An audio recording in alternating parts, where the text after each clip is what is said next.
thank you for sticking with me, getting that all set up. I also have about 4 batteries that could potentially die, so we'll see how we go. But the conversation is about smart endpoints and dumb pipes, which I expect those of you from the microservice kind of like background will have heard and possibly understand. But what happens when we actually introduce stream processing? And so really what I'm going to explore is kind of like the different ways of communicating within a microservice. So we'll look at REST APIs and message queues and event streaming. And then we'll start throwing in stream processing and really understand how that works. And then maybe we'll form a conclusion as to whether this is introducing smarts into the pipes and is that a bad thing in the event-driven world. So moving on to the original kind of like a few definitions. So smart endpoints and dumb pipes, if you're not familiar with the idea, originally listed as sort of like one of the common characteristics of microservices by Martin Fowler, James Lewis, back in I think it was 2014. And really, in some part, it was a reaction to systems that were being built around sort of complex ESBs driving SOAs, and this idea that a lot of the business logic was ending up in the transport layer. And so when microservices, kind of like the concept was formed, one of the ideas was to actually remove that because it was leading to a lot of issues with complexity in the pipelines, but also sort of like issues around how do you actually maintain and test this kind of code. And so, as I said, the idea was that the pipes do as little as possible. Now, the other thing that I wanted to like talk about very briefly, and some of you may have heard of event streaming and event streaming platforms, but really at a very sort of like high and simplistic level, it's a system that captures events, and events can be quite kind of like conveniently defined as business facts, so things that happen, things that we observe, and they potentially happen kind of like in very high volumes and in real time or near real time, depending on your definition of real time. These events are actually captured into a distributed log, allowing for us to store these events durably, but also replay the event. So pretty much rewind history and replay the business events. Okay. So in order to actually illustrate this, we're going to go through a really simple microservice example and have a look at how we might build that using REST APIs, but then have a look at what happens when we introduce event streaming. So without further, well, maybe with further ado, let's see. Okay, no, that's working. So, and this is going to be interesting. So, starting out, let's just like build out, okay, we'll get that zoom level right, yep. Build out this kind of like idea. And so what I'm drawing here is, it's a very weird angle to draw, so it's normally much smoother than that. So this kind of like might be what we consider a microservice, and I'm just going to sort of like copy that out because we're going to be using a few of these. And so what I'm kind of looking at is that sort of ordering system. And this will have kind of like, there will be somewhere here, there will be actually an application. So this will be maybe a front-end application. This is like just terrible drawing. It's normally a lot slicker than this, I promise. And so we might have kind of like a user here, and the user is interacting with the website or with the mobile channel, whatever it is. And then there's kind of like our communication. And in this example, if those lines are going so, yeah, okay. In this example, we might have kind of like primarily an orders microservice, and we might also have a customer microservice. And so, as you'd expect, the customer microservice is keeping the current state of the customer, and when a customer makes updates to their account or even registers their account, that happens in that customer service. And so the application will actually be talking to the customer service, and when the customer goes on to place an order, the application in the back end will actually send a request through to the orders service. All right, now I'm actually just going to copy that out because we're going to use this as the basis of both the REST-driven service, but also the event-driven service. And so in the REST-driven service, these microservices communicate via REST APIs. And so the order service, as you would expect, well, actually you wouldn't expect because you don't know what this next microservice is, but it's actually a payment microservice. So we've got the payment microservice here. And the payment microservice, as you'd expect, is actually responsible for processing payments. So the request comes into the order service, that sends off a request to the payment service. Now the payment service does some kind of gateway interaction where it authorises the event. So we'll have kind of like just a gateway here, and that actually sort of like processes between those two, that service. And that service receives, in the happy path, it receives kind of like, you know, confirmation of the payment, and that sends back a response to the order service, and at that point the order service probably can sort of like close down that initial request and say, well, we've got your order. But the order service hasn't really finished because it has to do one more thing, which is it has to talk to a shipping service. All right, and so the order service will make some kind of request to the shipping service, and that, I just undid that line. And the shipping service will then probably, in order to complete this, it'll probably need a bit more information. So we might have a customer ID in our order, but we actually have to enrich that. And so the shipping service talks to the customer service, and the customer service responds with the shipping address and more information about the customer. Then the shipping service has enough for what it needs, and it sends it out to some kind of warehouse facility. And then eventually it gets picked up and sent off, and at some point we've returned a request to the order service, obviously, because these are synchronous requests. And so that's kind of like what it looks like at a high level for a very simplistic, contrived example using REST services. Now, I said there were other ways of actually communicating between these services. And so this is obviously REST, but another very common approach is using message queues. And so rather than using the synchronous REST request, we're using asynchronous messages. And there's also event streaming. So very, very quickly, message queues and event streaming sometimes are thought of as the same thing. And there is an overlap, but they are actually quite different. And the ways in which kind of like event streaming differs is first in terms of scale. So the kind of scale you can push through an event streaming platform like Kafka is far higher than the scale message queues can deal with. So we've got implementations that are using 10 trillion events per day in Kafka, and that's not a limit of Kafka. Okay, so Kafka can scale, that's just how many events they have. But not many customers are actually doing that kind of scale. Typically more important is durability. And so durability means that the events are actually stored in several places, and typically across availability zones in cloud. So there's this kind of like pub-sub approach, which is similar to message queues, but then we get into things that kind of like message queues don't really do. So one of these things is storage. And so we actually store events potentially infinitely. Okay, that sounds a bit scary, but there are techniques to do this. And so from an event streaming point of view, those events are actually primary source documents, as opposed to a message queue where the events are really kind of an ephemeral transfer of an event from one system to another, generally speaking. And the final thing, which we're going to be talking about today, is stream processing. I shouldn't have written it all out.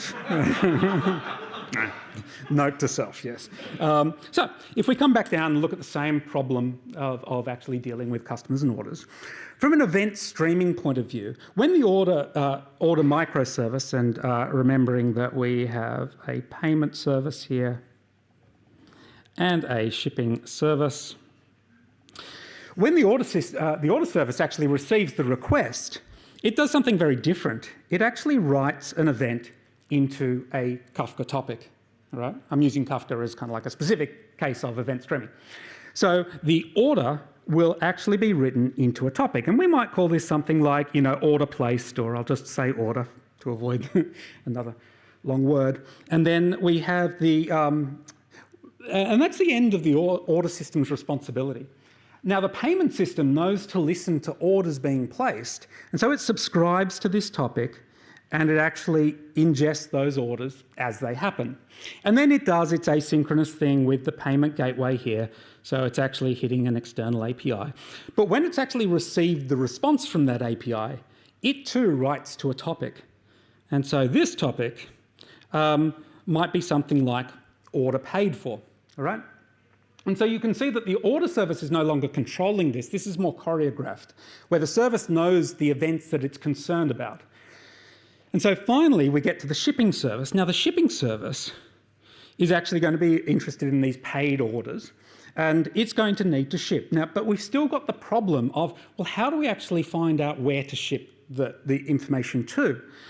And so we could actually just use a REST request to the shipping service to enrich that order and then sort of like send it on its merry way. So, but there's another approach which is a bit more sort of like event-first thinking. And that is actually sourcing the customer through the shipping service via events. So if my customer service is actually emitting events for customer state changes, so it might be a customer added, shipping address updated, all of these events are stored in a topic. And that topic can then be ingested into my shipping service. And this is known as event sourcing. So we're actually grabbing the entire history of events and we're processing it within the shipping service, reducing the requirement or removing the requirement to actually communicate via REST between the services. And so this, probably just understanding a little bit about state and event streaming. So this sort of represents a topic, and each of these things are an event. And if we think about this now in terms of a shopping cart, we might have events, something like, we've added something, we've added 2 more items, we've added 4 more items. I've got to be really careful about the maths because I've got to calculate this. And then we sort of like maybe subtract 2 items. Okay, so this is actually being represented over time. So events are happening. Now, if I look at the state of my shopping cart at the beginning of this timeline, the state there is 0. But if I look at the state here, it's 1. Here, it becomes 3. Here, it becomes 7. And then finally, the state is 5. And so what I'm doing is I'm reviewing those events, but I'm always wanting to get to the current state. Now, that's what we would be doing in this service so that we can actually store all of the customer objects within the shipping service. And that's event sourcing. But if you imagine some of these other services are probably going to be interested in the customer as well, do we have to do this in every service? Because there's a little bit of logic going on here and it takes quite a while to rebuild that state. So how do we actually approach this? And that's where stream processing comes in. So if you, again, and topics and streams, they're kind of related topics and almost you can interchange them at this level. So stream processing is sort of conceptually fairly simple.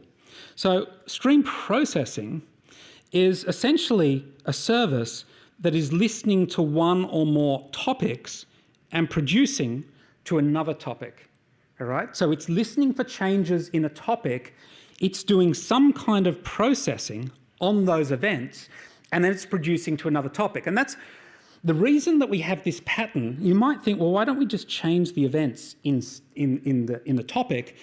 Events are, remember, they're business facts, and facts kind of don't change over time. So we consider those events immutable, and we always produce to a new topic. Very common pattern in event-driven architectures. And so this is stream processing. Well, so what are the kinds of things that we can achieve through stream processing? First of all, we can filter. So that really is just looking at each event on its own statelessly and saying, based on some criteria, should I keep this event or drop this event? Sounds trivial. Is kind of trivial, but it can save businesses huge money in the seam area where you can drop noisy events and not pay for them going into a seam. But then as we move through to sort of like slightly more complex, so the next one is transforming the event. And this actually plays a role in things like data mesh, where data is a product and it's shaped in a way that's usable across the organisation. So with transforming, we might have a sort of like a nested big data structure, and we may convert that message by message into something kind of like which is much more concise and much more relevant to the people who will be consuming our product. All right, so that's a really important part of stream processing. The other thing, and it's hinted at by the fact that we've got kind of two streams up here, is that we can actually join streams. All right, so stream processing is capable of joining two or more streams together to create an enriched downstream topic. And then finally, we get into kind of like the stateful events.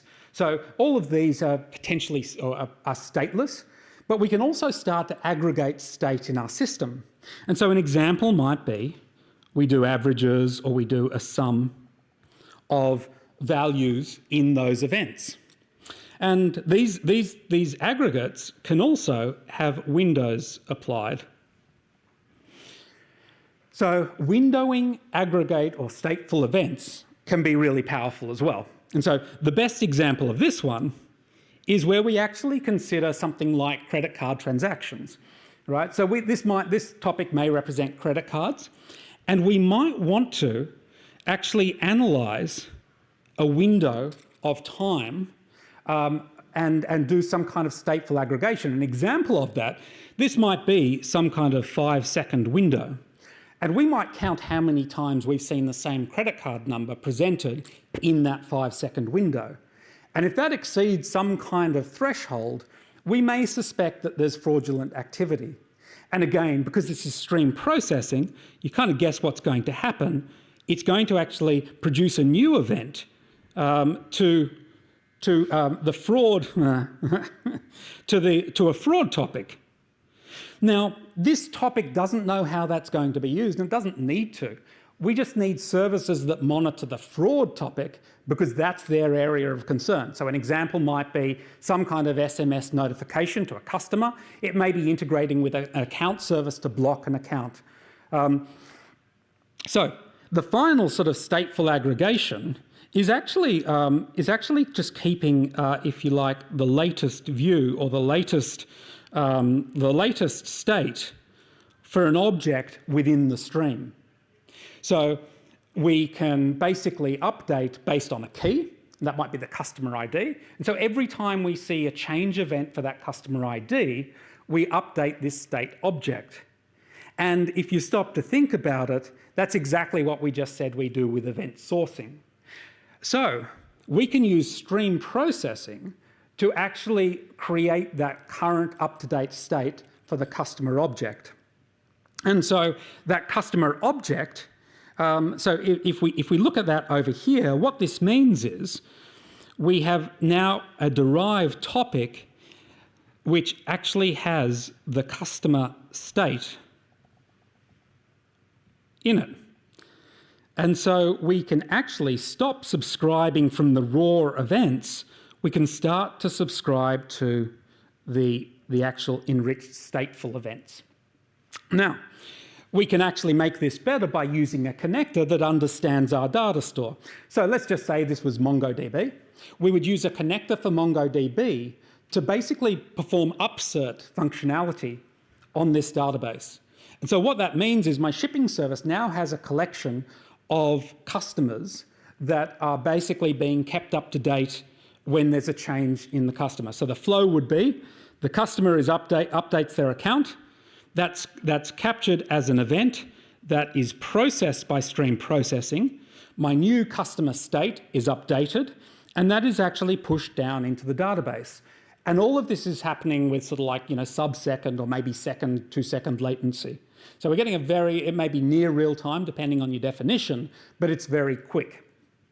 And so we kind of solved the problem. Now a lot of our other services no longer need to perform the same computation. They just need to sync the customer state. But we can use stream processing in another way which may actually simplify this problem even further. And we do that by joining the order events with the customer state events. And so suddenly, I don't even have to subscribe to customer state in my service. So I'll just delete that. I can actually just subscribe to my orders, but I'll be receiving enriched orders that have my shipping information present. So if we step back, if I take a breath, I've got 3 minutes, we can actually look at this, we can look at this process, and we might be concerned at this point that, oh, there's a lot of stuff happening in the pipes, right? The thing is, and this is kind of like, from a sort of 10,000 foot view, it may look like the data goes in, stuff happens and it comes out.